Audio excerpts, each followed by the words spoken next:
I know we've read our George and Martha books, but I love them so much I thought I'd read a couple of them. So let's start with George and Martha, the very first one, by James Marshall. 5 great stories. 5 stories about 2 great friends. Story number 1, split pea soup. Martha was very fond of making split pea soup. Sometimes she made it all day, pots and pots of split pea soup. If there was one thing that George was not fond of, it was split pea soup.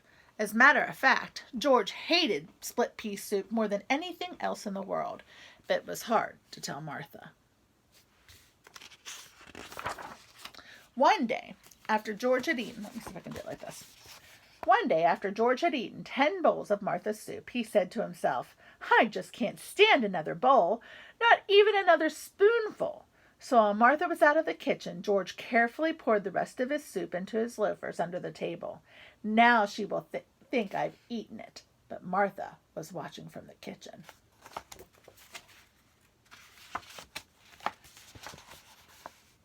"How do you expect to walk home with your loafers full of split pea soup?" she asked George. "Oh, dear," said George, "you saw me. And why didn't you tell me that you hate my split pea soup?" "I didn't want to hurt your feelings," said George. "That's silly," said Martha. "Friends should always tell each other the truth. As a matter of fact, I don't like split pea soup very much. I only like to make it. From now on, you'll never have to eat that awful soup again." "What a relief," George sighed. "Would you like some chocolate chip cookies instead?" asked Martha. "Oh, that would be lovely," said George. "Then you shall have him," said his friend. The next story is The Flying Machine. "I'm going to be the first of my species to fly," said George. "Then why aren't you flying?" asked Martha. "It seems to me that you're still on the ground." "You're right," said George. "I don't seem to be going anywhere at all." "Maybe the basket's too heavy," said Martha. "Yes," said George, "I think you are right. Maybe if I climb out, the basket will be lighter." "Oh, dear," said George. "Now what have I done? There goes my flying machine." "That's all right," said Martha. "I would rather have you down here with me." Story number 3, The Tub. George was fond of peeking in windows.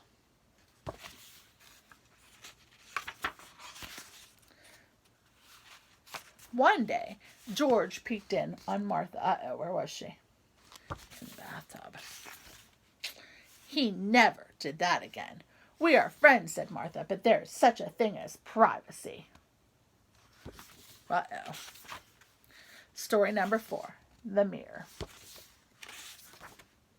"How I love to look at myself in the mirror," said Martha. Every chance she got, she looked at herself in the mirror. Sometimes Martha even woke up during the night to look at herself. "This is fun," she said. But George was getting tired of watching Martha look at herself in the mirror. One day, George pasted a silly picture he had drawn of Martha on the mirror. What a scare it gave Martha. Look at that.